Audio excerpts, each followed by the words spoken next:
wad of gum off of the floor here, or you might be stuck in one place. I don't know where it came from. Who's chewing gum in this? I thought we had a no gum chewing rule in this school, but all of a sudden I found out I couldn't hardly get off of the deck. It was under there? Oh, well, sometimes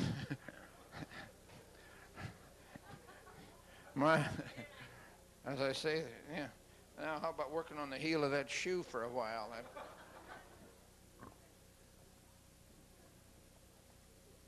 Again, tonight there will be a social hour with a little punch and cookies outside, and then you can stay outside, inside, or you can go out and dance with the group. That's a voluntary thing. Or you can come in here and we'll run one of the videos again, or run some more of that if those that want to do that, those who want to go through the exhibits, talk to the people that you've heard tonight. You can do anything you want, as long as you want. Last man out, lock the door. Or woman, as the case may be. Sharry Edwards has been with us now. This is her 4th time with us.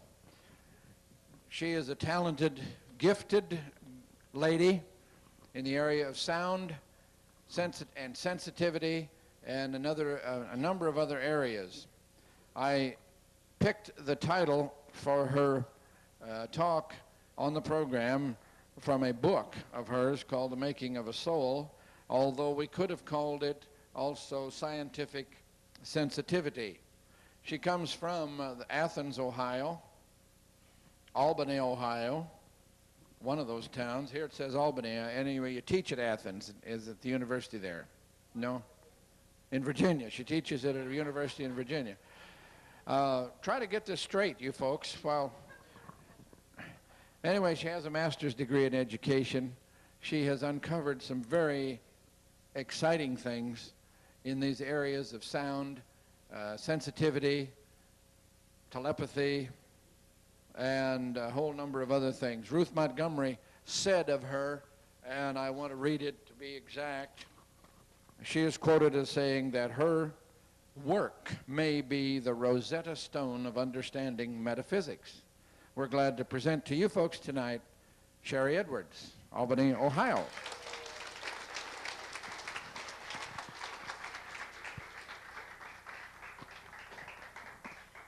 I'll not stay up here unless you guys make me. I'll walk all over the floor. But they'd like me to stay up here for the camera, but it's not in my nature to stand in one spot, ever.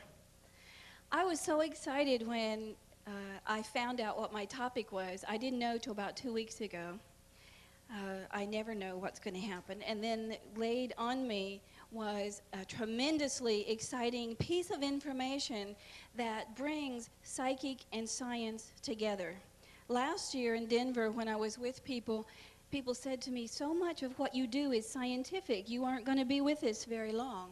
Because as you know, if you're a metaphysician or a psychic, once something becomes real and science, they claim it, and we don't get it anymore, correct?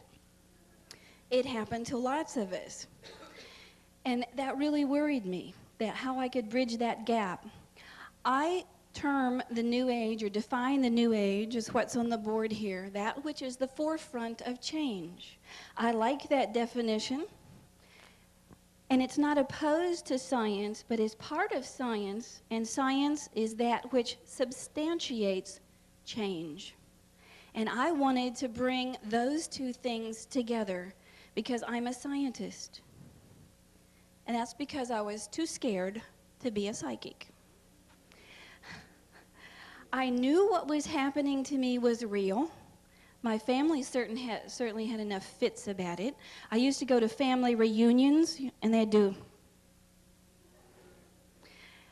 I could not tell the difference when you thought something or you really said it. And it still aggravates my husband when I'll hand him something before he asks. But he's gotten kind of used to it after 20-some years. But I could not deal with people thinking that I was weird and awful and schizophrenic and I needed to be on a tranquilizer, when I finally realized all they were was scared of me because I was invading their privacy.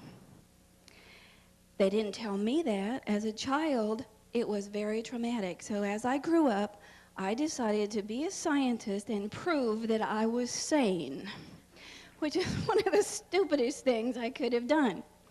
And as I went through all of the things about psychic ability and proved that they were real, in 1982, we proved that auras were real. Nobody's heard about that, right? Or very few of you? There is now scientific validation. We invented something called aura cards. Almost anybody can see an aura that wants to. We broke the sound barriers of healing with sound and frequency. We now know how that works, and we have 3 years of data to show that we actually broke the codes and we can abate disease with sound. We went on to find out why people are psychic. Some of you can be psychic from diet. Some of you are psychic from brain dominance.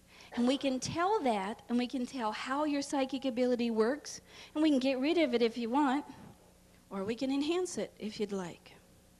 We went on to prove that through your voice. Have you ever gone to a psychic and they say, talk to me? And from your voice, they tell what's going on in your life.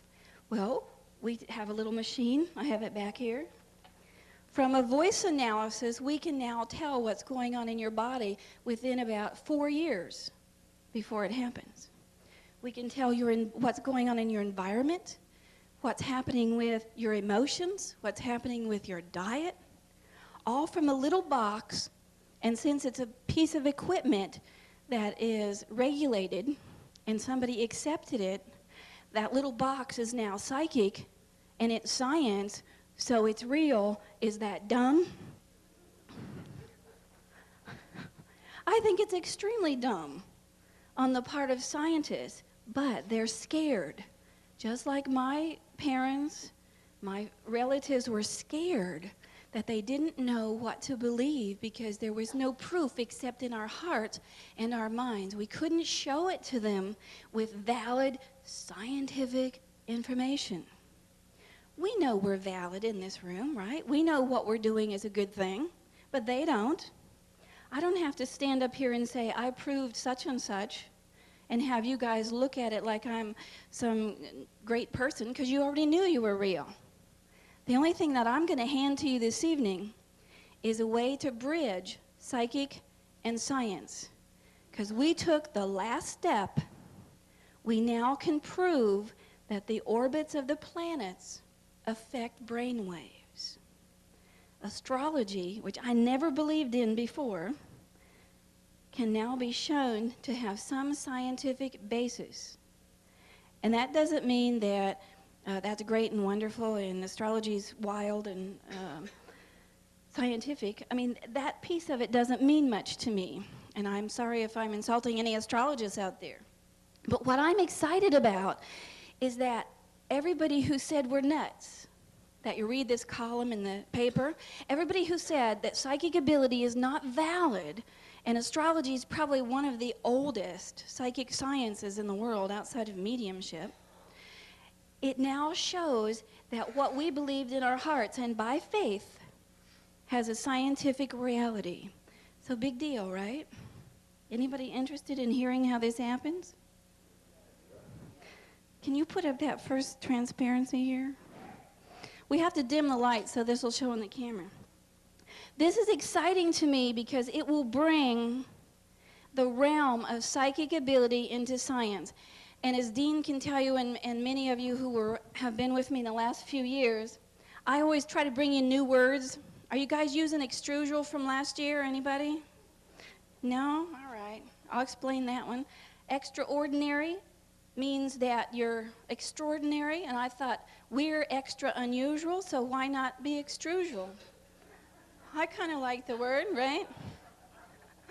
So I brought you a new word this year. Can you turn the board over with this new word? This is how I describe what I do. We've also proven that palmistry is a science, and it's now taught in universities. Psychotifics, P-S-Y-C-H-I-T-I-F-I-C-S, psychotifics, that which bridges the gap between psychic and science. And that's so they can't steal it anymore. We have our own word, our own term, our own field, right? Go spread the word.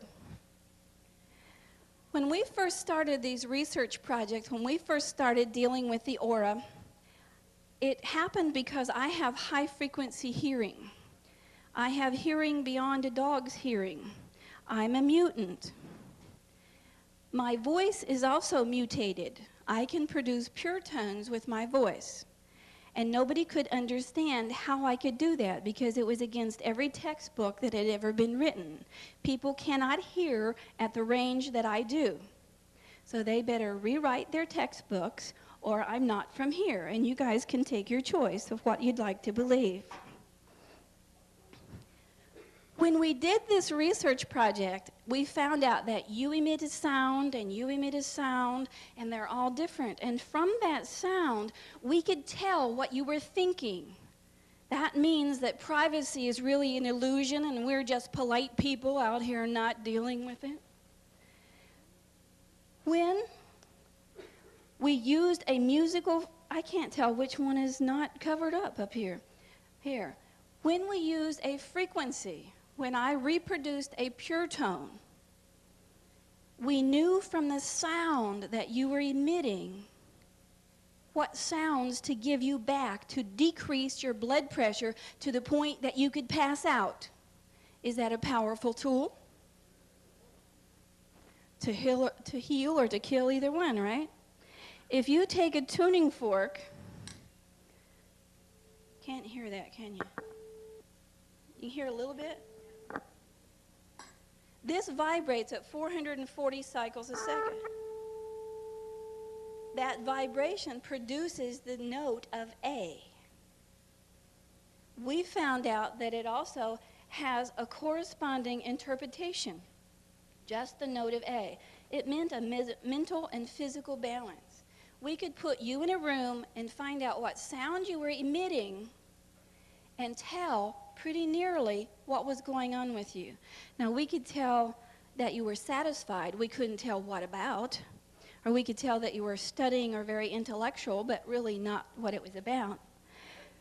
One of the things that I found tremendously interesting, I see somebody furiously writing up here on the front line, there are copies of this. What we found out, tremendously interesting to me, was that we could also tell your astrology sign in about 40% of the cases. And I thought, I don't believe in astrology. This can't happen. In 40% of the cases, exactly, we could tell. And by the percentage of the note, we could tell if you were a late or an early Capricorn. This went against everything that I had ever thought about metaphysics or being a scientist. 40% of the time, it would match the opposite. So if you were the note of A here, we would, what's the opposite of A? Let me look at my other chart. Cancer, you'd end up being a Cancer.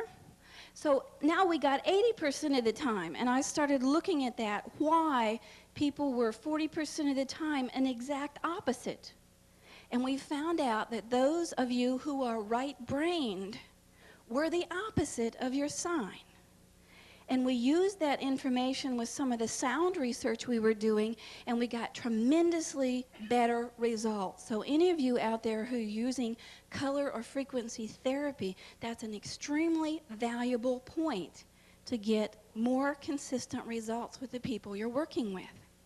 That turned around several projects that we were doing with the government.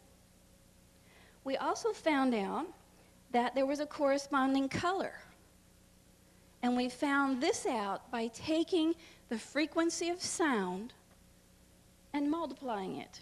220, 440, 880, all of those are the notes of A. They're just in different octaves.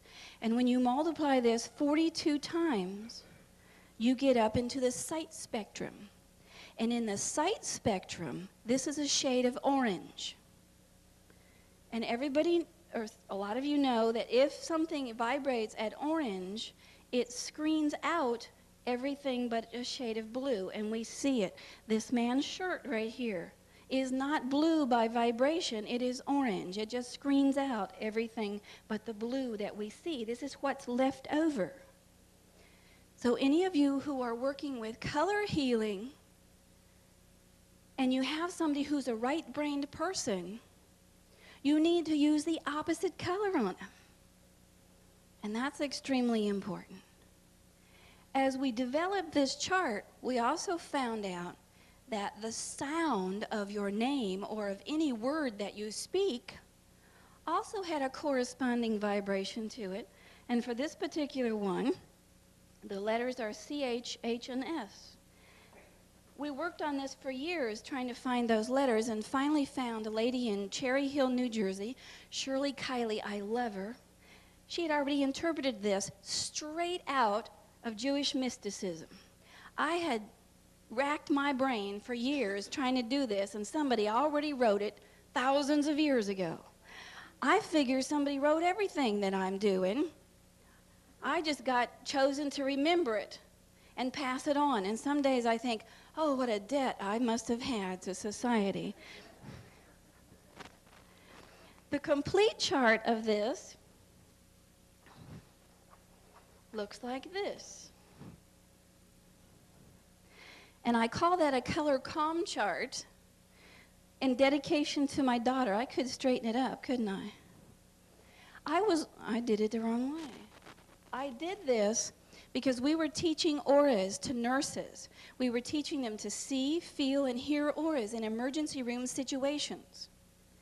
Because I had done this at the university, and they said, well, we might as well take advantage of it, so teach our nurses. I was swimming with my daughter, and she was moving out on a rope and fell 15 feet, 12 to 15 feet on her knees. And when she hit the water, it was about 3 inches deep, and she exploded her knee. And when I got to it, her leg was hanging off to one side, and the bone had popped.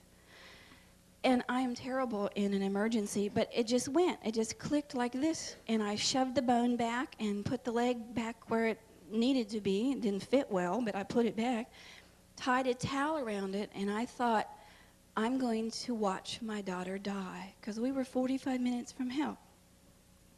And I thought, well, you dumb dits. You just taught nurses to control bleeding in an emergency room situation with sound and laying on of hands healing. Do this with your daughter. 45 minutes later, when the ambulance got there and they unwrapped her leg, she hadn't bled 2 teaspoons. I was amazed. The tear was so bad, her leg was so badly torn up that very large muscular men were throwing up from having to look at it as they were watching and gaping as the medics were there. I used the sound on her all the way to the hospital. When we got to the hospital, I had the thought, I don't need to do this anymore. And at that moment, she started screaming and bleeding profusely. I don't know if the sound helped her. I can't prove that it did, but I was determined from that point forward to find out what frequency actually did to people and how it was connected, because I used her sounds based on this chart. I knew that if I could save one other parent from having to watch their child die, then I had some valid reason to be on the planet. And we named this chart for her Color Com chart because after one of her surgeries, I was in her room trying to write an article about this for school, and she's totally out. And I thought, if I only had a name for this stuff, I could deal with it. I need a label. And here she is in a cast from her waist down, and she raises up with her eyes closed and does this. I think you ought to call it Color Com. I was in a state of shock, and she was out. So in honor of her, this is called a Color Com chart, because she believes that it saved her life. And I can't prove that in her particular case, but I can prove it in other cases that we worked with sound and how important this particular chart is. But what is important to you folks this evening is these sun signs. And if you don't know what is the opposite of your sun sign, for instance, red, it is the color red for Aries. The opposite of red is green, so we use the opposite of that as Virgo. So any of you who want to use this and don't know a whole lot about astrology, you can use it by its opposite. As I looked at this chart and I was trying to combine it with healing or abating disease, as I have to say in front of an audience, we would have somebody come into the lab, or I would go to where they were if they were extremely ill, and I would find out what their sound was. And we knew by feeding them back their sound that we were doing something, but we didn't know what it was. If somebody was, say, a Capricorn, we could feed them back this sound, and they would feel fine. But a particular disease that they had also had a particular sound. Most people who deal with frequency will tell you that emphysema is the note of E. Well, environmental emphysema is not the note of E, but genetic emphysema is around the note of E. As you can see here, the note of E is 164 cycles a second. Well, we found some people that were maybe 160 cycles a second, so we really didn't have a note that we could use on them. In one case that we were dealing with, the man's name was Frank Huber, and he did not believe in anything that I was doing, but his wife did.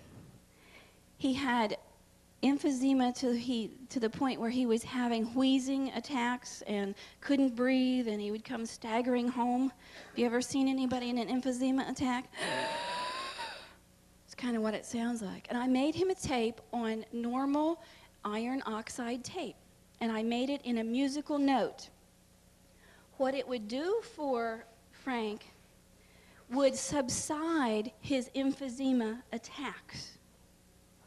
We used it in the range of middle C in these frequencies, cycles per second. Move it over, all right. I decided to look and see what would happen if we changed these frequencies to a lower octave, if we just divided them in half. And you can notice here, this is the note of A that we looked at before, 440, 220, and on.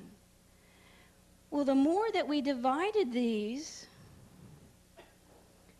just in half, the more results we got. And I couldn't figure that out, why lower octaves of sound would affect the body to have a quicker response.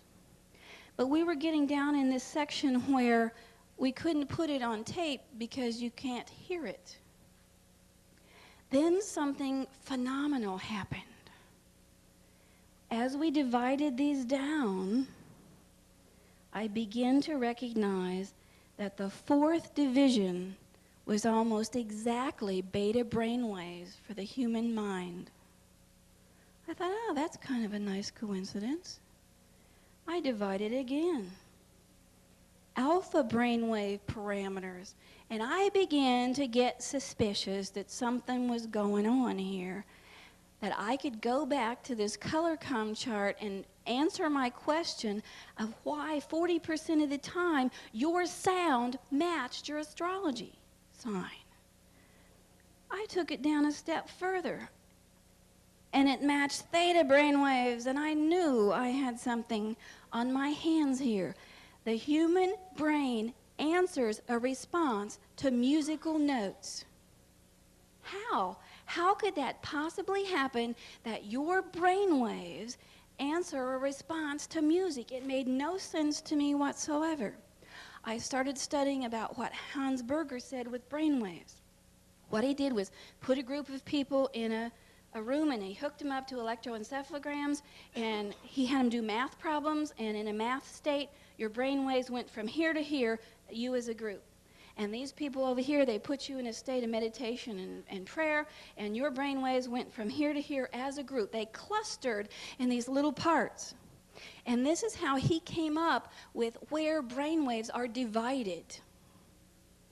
And I thought, well, okay, that makes sense, but how does it pertain to music? And I went around trying to find out where music came from. Anybody know where we get our musical notes?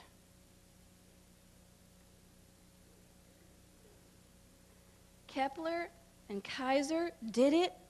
Can you erase that board? I want to draw this. It's exciting. To me, it's exciting. I hope I can spur you to be excited about this. The orbits of the planets and the formulas of the ratios of the planets is where we got our notes. C, D, E. Does that blow your mind?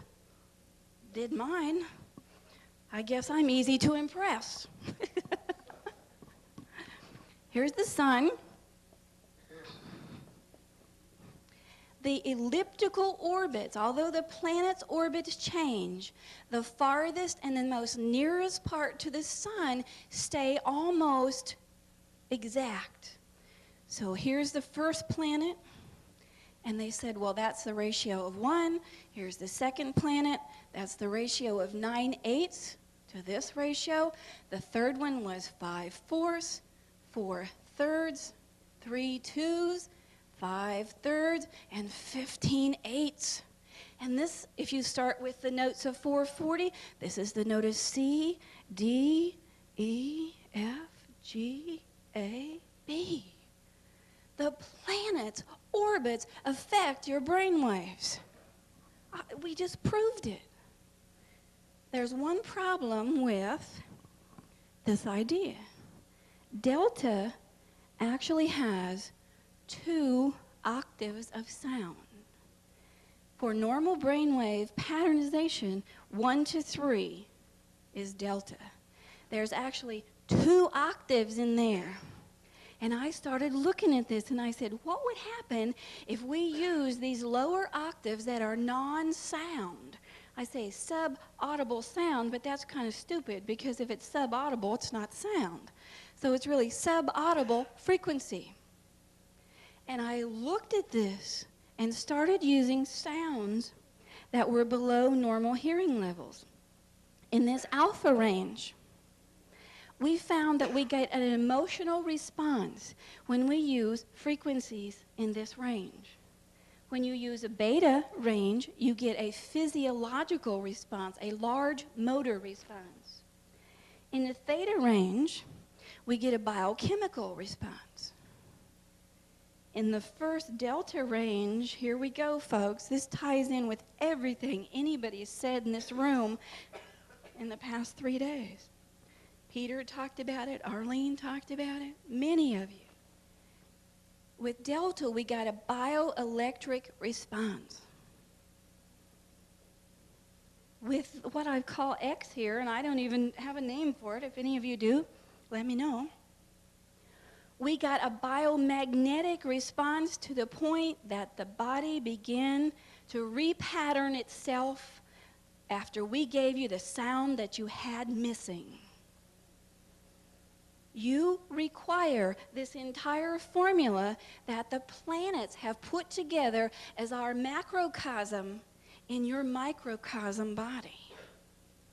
This is a substantiation for all the theory about that.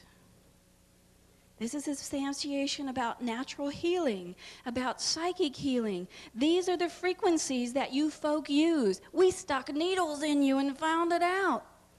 When you lay hands on somebody, you are using these particular frequencies.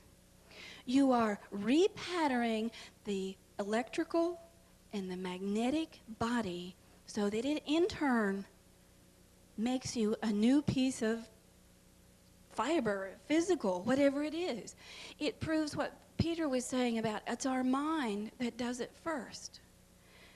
We were able to repattern the body of a man who had emphysema to the point that he's now out playing golf and playing in sawdust in his garage. I hear you, Bonnie. I'm going to do it anyway. Stand up. Bonnie, stand up here. This is Frank's wife, the man that we've been running this emphysema project on for about 3.5 to 4 years, right? Will you quickly describe his physical condition before and now? And hold the mic to her. Okay.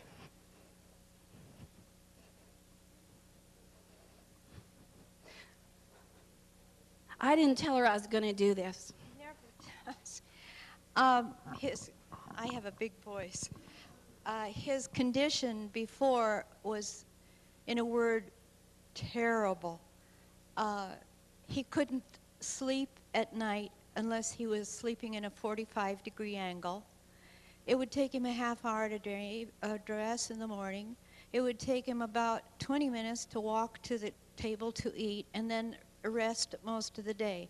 That is basically what he was like before we brought Sharry into his life, and with the testing that Sharry did for him. Let's bring it up to date. Today he plays golf at least 3 times a week. Don't plan anything for Saturday and Sunday. Those are his golf days for sure. He's busy in the wood workshop playing with all kinds of saws and sanders and sawdust, and he's done some nice inventions of his own out there to gather the sawdust so it doesn't fly everywhere. He's having a picnic, folks, and he mows the lawn.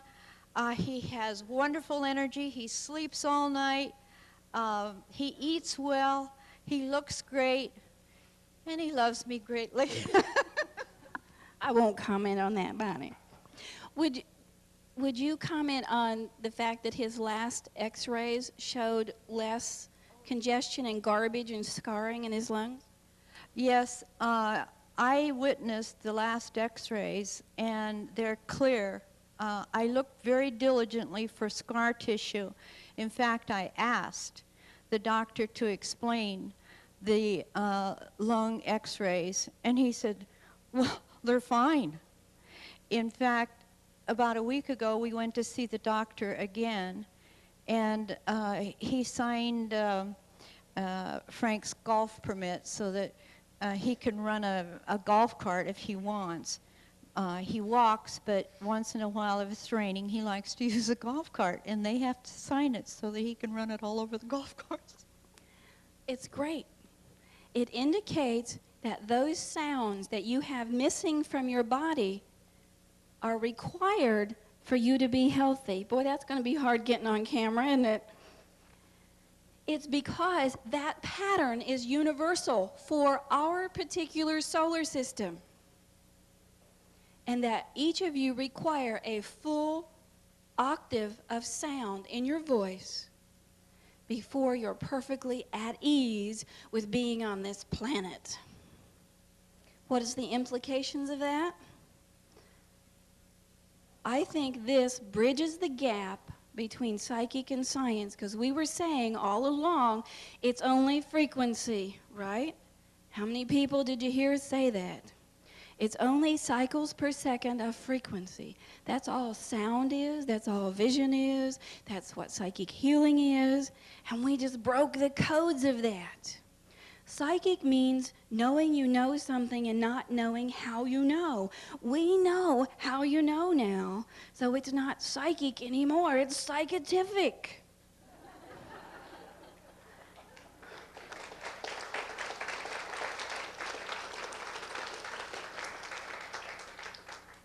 And I love it. And next time somebody calls you weird for believing in this kind of stuff, we're going to say thank you and go on. Even if it's the point of schizophrenic, we're going to say, well, thank you, I really appreciate this, because we have the secrets. And now there's a way to show the scientific field that it's valid. And we never needed it. It was in our heart anyway. But what we needed was a way to give them enough courage to talk to us so that their colleagues didn't think we were a little off.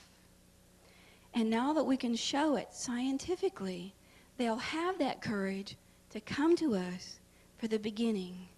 New Age people are the forefront of change. We're the people who usually do it first. because we have the courage to be different and do it first.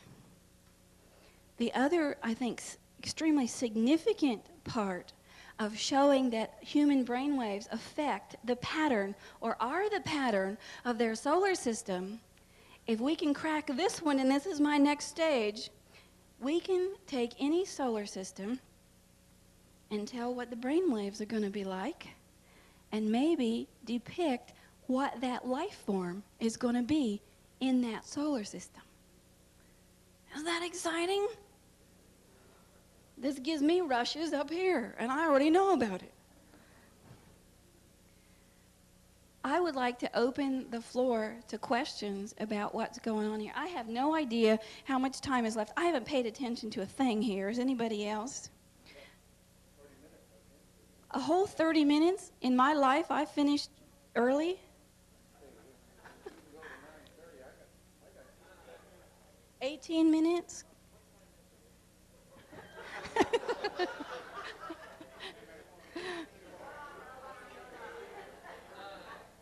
Do you know why Dean put me last? He put me last in the day because he knows that I always go over. Now look what I've done to this man. I finished early. You had a question first. On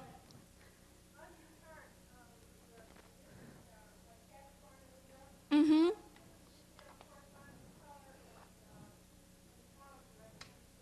Okay, she says, on the chart, some of them didn't have a corresponding color and a follow-through. The way you do this is take green and blue and mix it together because these notes that go here are halfway in between these two. So you simply mix it, and you have to mix it here also. Know that these are pigment colors. They're not light colors. So those of you who are real in tune to light, you would use the opposite of these. My aura is yellow, but I am right-brained, so I use a lot of this purple pink that is the opposite. And I also use these very opposite colors to produce a sound for the audience, so that there's part of you that are left brain that are getting the sound of my colors, and part of you are right brain getting the sound of my colors, and I get 80% of the audience believing in what I say. And I also use my voice. I'll use my voice very softly for some of you, and then I'll use a strong voice. And we actually teach this in a class for politicians on how to affect an audience with your voice. And it's very reliable, and you folks never know it's happened. And it works. This is a tremendously manipulative tool. We can make people throw up. I was going to tell you about some of the grosser things we've done. What? Yes, we've never done that one, but we made people sorely agitated. We made people's muscles sore. We made people amorous. That was an accident. But don't think I didn't take advantage of it at home. We made people hungry. We could make you in a state of meditation. We can put people out. I can see this as an alternative to anesthetic. To anybody who's ever had stomach surgery, you have to get up and they make you cough, you know, right after you had your stomach split open, and it's not pleasant. And so this would be a nice anesthetic, I think, if we could ever get it to the point where I had any time to do it at all. I am pulled in many different directions all at once because I work with so many things, from sound to astrology to palmistry, to learning modalities, to why people are psychic. You know, anybody notice I have a can of Pepsi up here? Well, anybody care that I had a can of Pepsi up here? Did you sit here and judge me because I had a can of Pepsi up here? Yes? And Pepper, I liked your name too, and you're going to judge me? We found out that psychics have enzymes missing from their stomach to digest meats. You ever wonder why so many of us are vegetarians? And this is a Band-Aid approach, but carbonization will help you digest fats and meats. You really need to get the enzymes put back. That's the proper way. But a lot of us are addicted to the carbonation in pop. And so we drink it and then we feel guilty about it. And that's worse than not having it at all. So this is one of the things we found out about the psychic diet. We also found out you guys have extremely narrow tolerance levels to anything, including your environment, your husband, your synthetic clothes, on and on and on and on. So all of these things that I'm into all at once, I don't have time. But if any of you want to join what we're doing and be another mind and help feed this project, I'd love it. Back here. Question.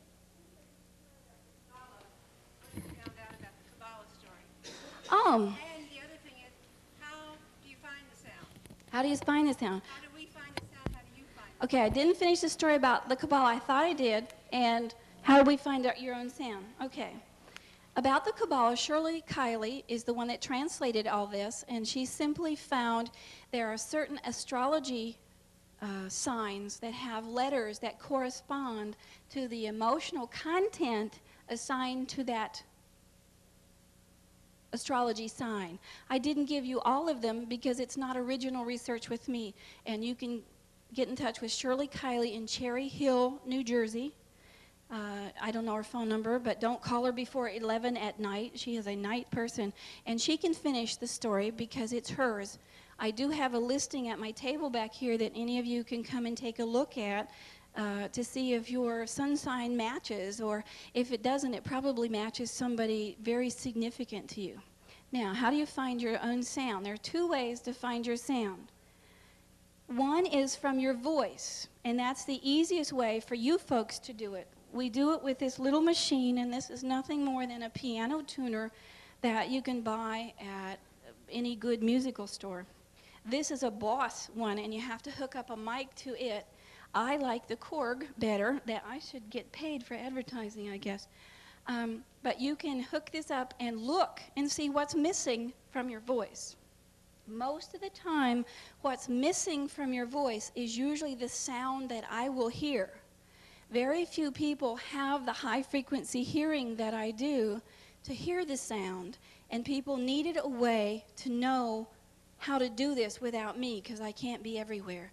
So I bought this to do the sounds and to tell people what they were, and as I was doing that, I found that as they talked to me, the sounds that they had missing from their voice were the sounds that I was picking up. Most of the time, well, I've never met anybody that could do the sounds and pick them up. I have a son and a grandson that can pick up the sound because their ears are like mine, but they can't vocalize them as pure tones. And to be able to use this in any kind of abatement of disease project, you have to know exactly what the frequency is. This machine will not tell you. We should talk to Clark Kent or somebody who builds machinery and see if he can build us a machine that will do that. If you need the note of A will not show up on this machine, but we don't know what piece of the note of A.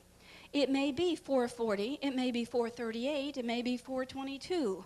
It'll be a shade of that note of A.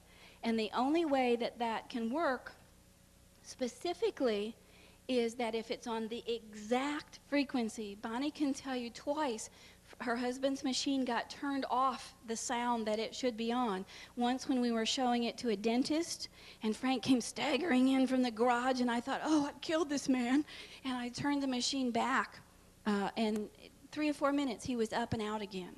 And once when their grandson turned it off. So that tells me, one, it's not the charisma effect of it, and two, that it's very precise, extremely precise.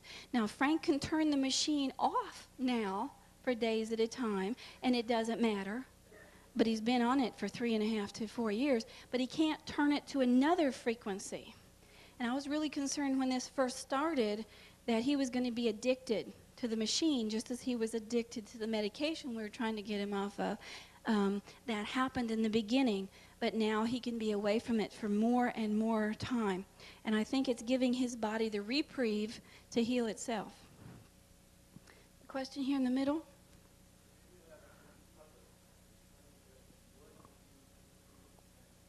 Do I have anything published, and what do I use to produce the sound? This is an article that was recently submitted to a magazine. There are copies of it back there that you can get at my table. There's also an article called Breaking the Sound Barrier of Disease that shows all of this and a breakdown of how to use frequency for healing. Those have both been presented at, that one's been presented at conferences.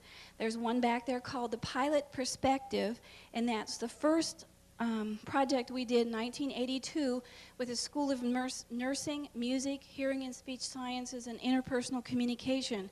We felt that this nonverbal sound that you were giving off was a way to communicate, and so we did it in that particular department. But it's also back there. I have a new book coming out called Psychiatifics, Bridging the Gap Between Psychic and Science, and all of it will be written up in that, and that book is also going to be broken down into chapters on how to. But this is the astrology one. I think there's about 50 copies of this back there for any of you want it, and it has the overheads in it that I used here. That answer it for you?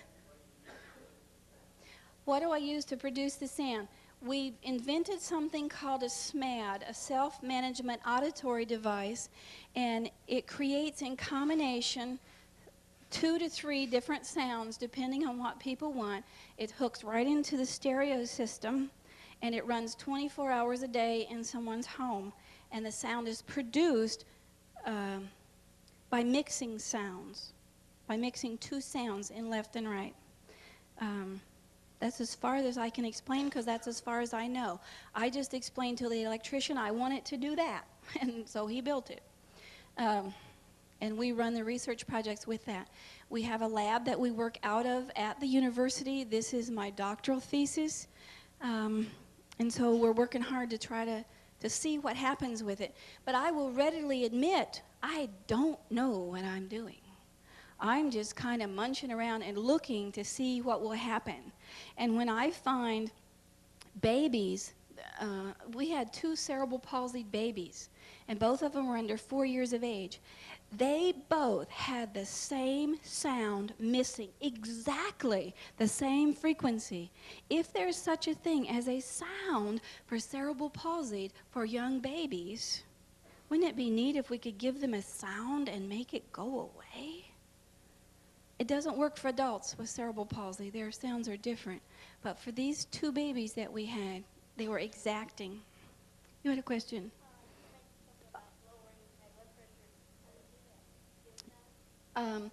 She said, I mentioned something about lowering high blood pressure. Do I give a sound? This is going to be awful if I say this, but we didn't think high blood pressure was a priority. So we didn't work on it tremendously hard. We only have so many of these SMADs that we can place in people's homes because we don't charge for them or anything. High blood pressure is, I don't want to say cured, is lowered by giving you your sound, and we can lower it or raise it by as much as 32 points. That's enough to drop you dead. We do it with sound, and we do it with sub-audible frequencies. But it works. We don't know how, but it works. Peter.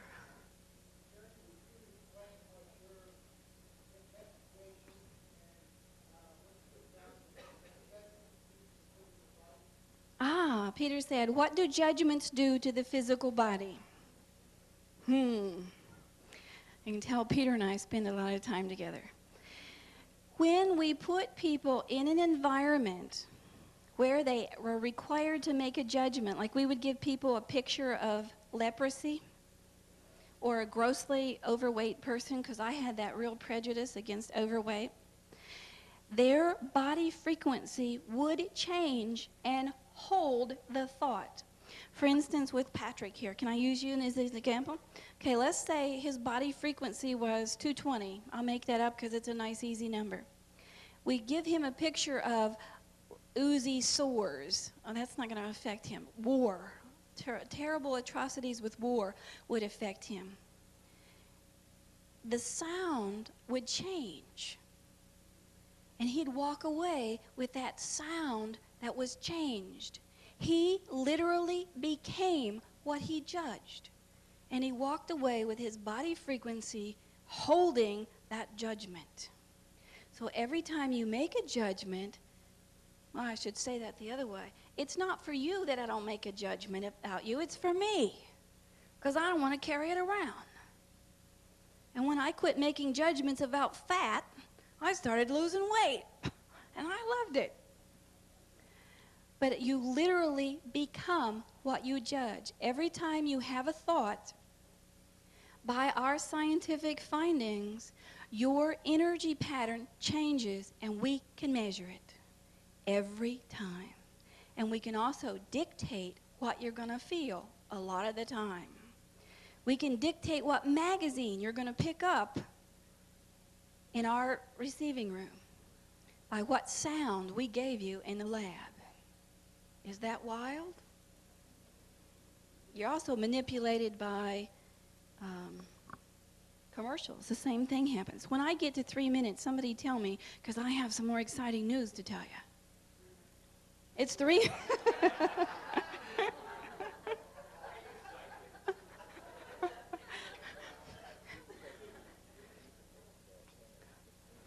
I can take as long as I want. When it's over, I have to say everybody can go that wants to. The rest of us will stay here. Because of the research that we've done in the areas of psychic ability, everything from palmistry, which we now call aminimology, because we worked with the government and they didn't like the word palmistry, so we had to make up a new one.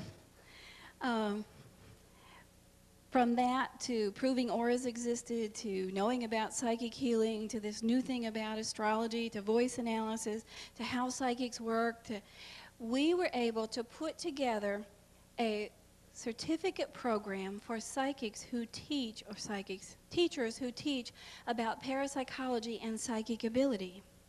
There is a certificate program available. Not that it means a whole bunch, but it's out there. And we were able to do it from my research and work, and this is my thesis on supporting a parapsychology curriculum. And this is a good argument for allowing any kind of parapsychology class that you might like. I brought 5 copies of these with me. So this is research over the last 40 years and bringing anybody up to date on fraud in parapsychology, government investigations, education. I forget the other 3, and I wrote it. Education, educators, and people who think that we're all nuts. So it's all in here, and I think it's exciting that a university actually accepted this, and we've got 5 core courses, one on research, one on doing it, any kind of psychic ability, one on ethics, one on straight introduction, and one on resources in parapsychology. So it's an exciting program to me to have parapsychology recognized as a legitimate study. Not that it wasn't before, but now people are going to listen who were too scared to listen before. And that's always been my rose-colored wish for the world, that all of us are free enough that we don't have to be scared with what our truth is. That's a good place to end, isn't it? Yeah.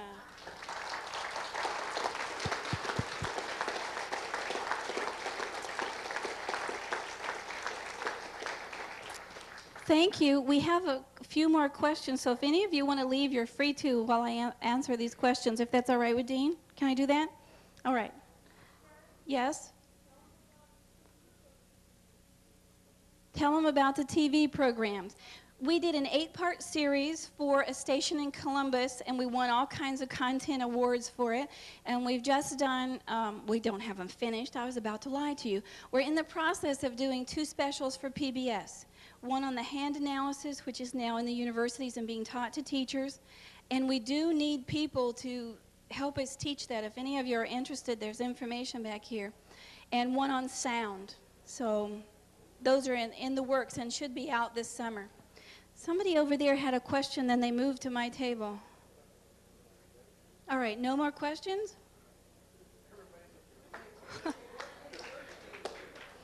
What university?